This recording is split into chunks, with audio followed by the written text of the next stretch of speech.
गरियाबंद में धान खरीदी बंद होने के 3 महीने के बाद धान का उठाव पूरी तरीके से नहीं हो पाया है, जिसकी अहम वजह खरीदी केंद्रों में धान की कमी और गुणवत्ता ही धान की मौजूदगी होना बताया जा रहा है।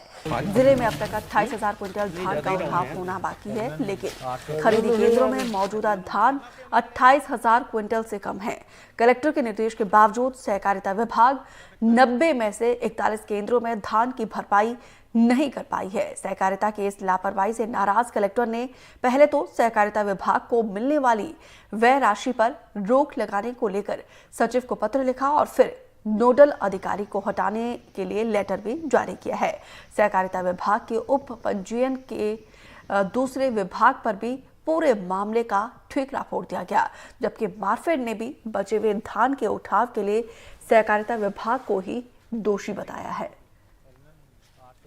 देखिए, धान खरीदी का कार्य जो रहता है धान खरीद नीति के अनुसार बटा हुआ रहता है और त्रिपक्षीय अनुबंध होता है, जिसमें डीसीसीबी बैंक, मार्कफेड और समितियां होती है। तो उसमें धान उठाव का कार्य मार्कफेड की तरफ से किया जाता है। वैसे देखा जाए तो अगर समय पे धान उठ जाता है तो सोसाइटीज को नुकसान नहीं होता है, बट इसमें ये नतीजत था क्योंकि डीओ का ऑप्शन ही लेट आया था, इसमें हम जिला स्तर पे कुछ नहीं कर सकते थे। तो देखिए, इसके लिए तो उच्च स्तर पे लेटर लिखा गया था, वो जिला स्तर की बात नहीं है, वो जो मेन आरसीएस सर होते हैं उनको पत्र लिखा गया है। केवल 12 से 14 समिति में शेष धान है, जिसका डीओ भी 1 महीना पहले कट गया है। अब समिति स्तर पे जो प्रॉब्लम आई, समिति वाले ने बताया नहीं कि उनका धान क्यों नहीं उठ रहा है। जब हमने खुद विश्लेषण किया, मिलर वाइज डाटा विश्लेषण किया, फिर फूड से टीम बना के जांच करवाया कि वो धान क्यों नहीं उठ रहा है। अगर समिति और बैंक शुरू से एक्टिव रहती तो धान समय से पूर्व भी उठ गया रहता।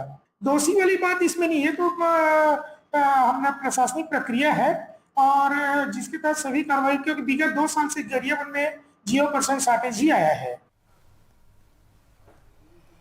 गरियाबंद जिले में राष्ट्रपति के दत्तक पुत्र कहे जाने वाले कमार जनजाति का एक युवक गंभीर बीमारी के चलते पिछले 3 सालों से दर्द भरी जिंदगी जीने को मजबूर है। दरअसल कौंदकेरा में रहने वाले 19 साल के गंगाराम कमार को बचपन से ही पेट में दर्द की शिकायत थी। 3 साल पहले इलाज कराने के दौरान पेट में ट्यूमर होने का पता चला। ट्यूमर के चलते गंगाराम का मल द्वार बंद हो गया था।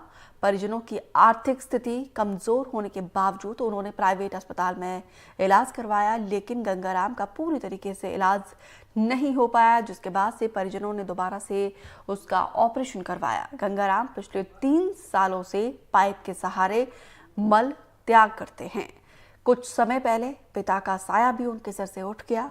कमार परियोजना के सहायक आयुक्त ने बताया कि कमार परियोजना के तहत 2 साल पहले गंगाराम को इलाज के लिए 2 बार में 1,77,000 रुपए की राशि दी गई थी, लेकिन गंगाराम के भाई ने केवल 40,000 रुपए मिलने की बात कही है। गंगाराम के परिजन मदद के लिए प्रशासन से गुहार लगा रहे हैं, तो वहीं मीडिया के पहुंचने की जानकारी लगने के बाद गंगाराम के घर आनंद फानन में 108 एम्बुलेंस भेजकर उसे जिला अस्पताल लाया गया, जहां पे डॉक्टर जांच पड़ताल करके जल्दी इलाज करने की बात कह रहे हैं। उसको इंटेस्टाइनल ऑब्स्ट्रक्शन के लिए उसको ऑपरेट किए थे। जो लेटरिन का ऑब्स्ट्रक्शन में ऐसा होता है, अतड़ियों में गुच्छा बनने के कारण जो मल पदार्थ है वो आगे नहीं जा पाता।